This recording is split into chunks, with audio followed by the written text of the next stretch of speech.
بزرگان دین جو اہتمام کرنے لگے کہ لوگوں کو گھروں سے نکال نکال کر، ہمارے علماء کرام کا یہ احسان ہے ہمارے گردنوں پر، ہم ہزار لاکھ ان کا شکر ادا کریں، ان کو یاد کرتے پھرے تو کم ہے، یہ ان کا احسان ہے کہ شب برات کو ایک جشن جیسا بنا دیے، جی شب برات کو ایک فنکشن بنا دیے، ایک پروگرام بنا دیے، مسجد میں جمع ہونے کو ایک سسٹم بنا دیے۔ آج دیکھیں شب برات آتی ہے، شب معراج آتی ہے، شب قدر آتی ہے، خاص راتیں آتی ہے، تو دیکھتے ہیں کہ مسجدیں بھر جاتے، لوگ سیڑھیوں پر روڈوں پر نمازیں پڑھتے ہیں۔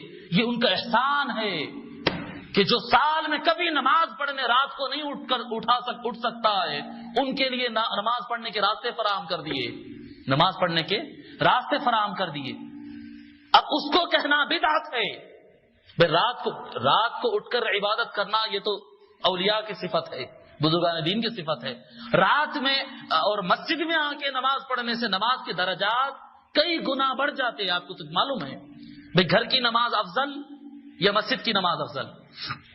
مسجد میں زیادہ ثواب ہوتا ہے، مسجد میں دل نماز میں لگتا ہے۔ گھر میں نمازیں پڑھے تو چلو تجربہ کر کے دیکھ لو، کتنی دیر نمازیں پڑھتے میں بھی دیکھ لیتا ہوں، تجربہ کرے گھر میں کتنی دیر پڑھ سکتے ہیں نمازیں۔ بزرگان دین یہ جانتے ہیں کہ شیطان کا حملہ بڑا طاقتور، اور آج کے مسلمان کے اندر قوت ایمانی نہیں ہے کہ شیطان کا مقابلہ کر سکے۔ اگر وہ بستر کے قریب ہوگا یا ٹی وی کے قریب ہوگا، بیوی کے قریب ہوگا اور ان چیزوں بال بچوں کے قریب ہوگا، اپنے باورچی خانے کے قریب ہوگا، اس کے باوجود صرف عبادت میں لگا رہے گا، تھوڑا کھانے کی خواہش ہوتی، تھوڑا سیریل دیکھنے کی خواہش ہوتی، تھوڑا سا لیٹ کے اٹھنے کی خواہش ہوتی، تھوڑا بیوی کے ساتھ ٹائم گزارنے کی خواہش ہوتی، یہ خواہشات میں وہ بالکل عبادت نہیں کر پائے گا۔ لہذا کچھ اللہ کو یاد کر لے، ہمیشہ اٹھ کے تہجد پڑھنا تو اس سے نہیں ہوتا، رات کو اٹھ کر 2 4 پارے پڑھنا تو اس سے ہوتا نہیں، کچھ تو اللہ کی عبادت کر لے۔ اس لیے اس کو نکال کے مسجد میں لا دیے کہ لوگوں شب برات میں مسجد میں جمع ہو جاؤ، کچھ عبادت کر لیتے ہیں، کچھ عبادت کر لیتے ہیں۔ سال بھر وقت بھر تو ادھر ادھر کی چیما گویا ہوتی ہے، کام کاج کاروبار کی باتیں بھی ہوتی ہے، فضول گفتگو بھی ہوتی ہے، غیبت بھی ہوتی ہے، حسد بھی ہوتا ہے، اور ساری کچھ گفتگو ہوتے رہتی ہے۔ دین کی بات 15-20 منٹ سے زیادہ سننے دل تیار نہیں ہوتا، تو کبھی سنتے نہیں ہیں، کبھی سنتے نہیں ہیں۔ اچھا ہے کہ بیکار چبوتروں پر وقت گزاریں، اچھا ہے کہ ٹی وی کے سامنے وقت گزارے، اس سے زیادہ اچھا ہے کہ کسی طرح ان کو مسجد کے اندر لا لیا جائے۔ یہ بزرگان دین کی حکمت عملی ہے۔ اب لوگ پوچھتے ہیں کہ صحابہ کب کرے تھے؟ بابا صحابہ روزانہ شب برات مناتے تھے، شب برات روزانہ منایا کرتے تھے۔ اب بخاری اور مسلم میں اٹھا کے آپ پڑھ لیں، بخاری مسلم ترمذی تقریباً صحاح ستہ کے سارے کتابوں میں کہ حضور صلی اللہ علیہ وسلم شب برات میں اہتمام سے نماز پڑھے تھے۔ حضرت ام المؤمنین عائشہ صدیقہ رضی اللہ عنہا کی روایت ہے کہ ایک مرتبہ آقا صلی اللہ علیہ وسلم مکان میں تشریف لائے اور کپڑے بدل کے پھر نکل گئے، فریش کپڑے پہنے، کپڑے چینج کیے، کپڑے چینج کر کے نکل گئے، اور ام المؤمنین عائشہ صدیقہ رضی اللہ تعالیٰ عنہ پریشان ہوئی کہ آقا دیر کر دیے نہیں آئے، تلاش کرتے ہوئے نکلے۔ جب پہنچے تو دیکھے جنت البقیع میں آقا صلی اللہ علیہ وسلم پہنچے اور وہاں پر اللہ کی عبادت کر رہے ہیں، قبرستان تشریف لے گئے۔ اسی سے ہمارے بزرگان دین کہتے ہیں کہ شب برات کو قبرستان جانا حضور کی سنت ہے۔ عجیب بات ہے، یہ لوگ اچھا یہ انکار کرنے والے سبھی لوگ صرف بخاری مسلم کا ہی نام لیتے دیکھیے، جبکہ یہ بخاری میں بھی ہے مسلم میں بھی ہے، پھر ماننے کیا مشکل ہو گئی بھائی، کیا مشکل ہو گئی؟ بخاری میں بھی ہے مسلم میں بھی ہے کہ حضور صلی اللہ علیہ وسلم شب برات کو جنت البقیع تشریف لے گئے، بخاری میں بھی ہے مسلم میں بھی ہے۔ جنت البقیع جنت تو نہیں ہے نا، جنت البقیع قبرستان کا نام ہے نا، جس کا نام جنت البقیع آقا نے رکھا، جی یقیناً وہ جنت کا حصہ ہوگا، جنت کی کیاری ہوگی، آقا نے جب نام دیا ہے تو پھر ہوگا وہ، لیکن ایک عام انسان کے حساب سے بتا رہا ہوں قبرستان ہی ہے نا وہ، جی۔ تو آقا صلی اللہ علیہ وسلم شب برات میں قبرستان کو گئے، یہ بات ثابت ہے۔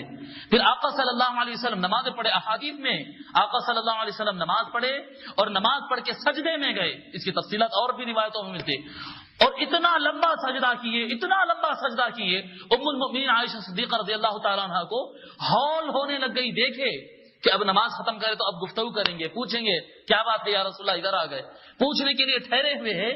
بتاتے ہیں ام المؤمنین عائشہ صدیقہ رضی اللہ تعالیٰ عنہ کہ مجھے ہول ہونے لگی اور ڈر ہونے لگا کہ اتنا لمبا سجدہ تھا، میں سمجھی شاید روح پرواز کر گئی، میں سمجھی کہ انتقال ہی ہو گیا۔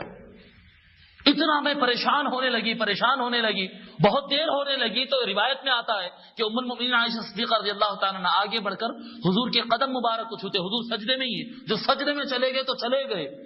اب اللہ جانے، حضور تو پہلے ہی نماز سکون کے پڑھتے تھے. جتنی دیر میں ہم پوری نماز پڑھتے شاید آقا کے ہر مرتبہ اتنا سجدہ ہوتا تھا. ہماری جتنی پوری نماز 2 رکعت کی ہو شاید ایک سجدہ آقا کا اتنا ہوتا ہو. جی پھر جب ام المؤمنین فرماتے ہیں کہ سجدہ اتنا لمبا کر دیے تو اب اس سے کتنا لمبا کریں گے سوچیے آپ. آدھے گھنٹے کا سجدہ تھا، پتہ نہیں 1 گھنٹے کا سجدہ تھا. اتنا لمبا سجدہ تھا کہ میں آگے بڑھ کے حضور کے پاؤں کو ہاتھ لگائی، حضور کے قدم مبارک کو میں ہاتھ لگائی تو تھوڑی سی حرکت ہوئی پیر میں. جب میری جان میں جان ہے کہ نہیں روح ہے، کتنا لمبا سجدہ کیے. پھر کچھ دیر اور سجدہ طویل چلتا رہا. پھر آقا صلی اللہ علیہ وسلم جب اٹھ کر سلام پھیر کر کچھ دعائیں ہیں وہ انشاءاللہ شب برات میں آپ کو یہاں کے علماء کرام سنائیں گے. وہ سارے آقا صلی اللہ علیہ وسلم وہ دعائیں پڑھے. وہ دعائیں پڑھنے کے بعد ام المؤمنین عائشہ صدیقہ رضی اللہ تعالیٰ عنہ عرض کیے یا رسول اللہ میں پریشان ہو گئی، آپ کہاں تشریف لے گئے تھے؟ حضور صلی اللہ علیہ وسلم فرمائے پریشان ہو گئی تھی؟ تم کو نہیں معلوم آج لیلۃ النصف من شعبان ہے، یہ شعبان کے درمیان والا 15ویں شب ہے آج شعبان کی. تم کو نہیں معلوم اللہ تبارک و تعالیٰ کی خصوصی رحمتیں نازل ہوتی ہے، اللہ تبارک و تعالیٰ کی طرف سے خصوصی برکتیں نازل ہوتی ہے، خصوصی نعمتیں نازل ہوتی ہے. اللہ تبارک و تعالیٰ اس مہینے کے اندر تقدیر کو لکھاتا ہے، فرشتوں کے حوالے کرتا ہے. جی میں چاہتا ہوں کہ اللہ تبارک و تعالیٰ مجھے جب میری تقدیر لکھ رہا ہو کہ مجھے اس حالت میں پائے، اس حالت میں مجھے پائے. اللہ سے دعائیں مانگ رہا ہوں.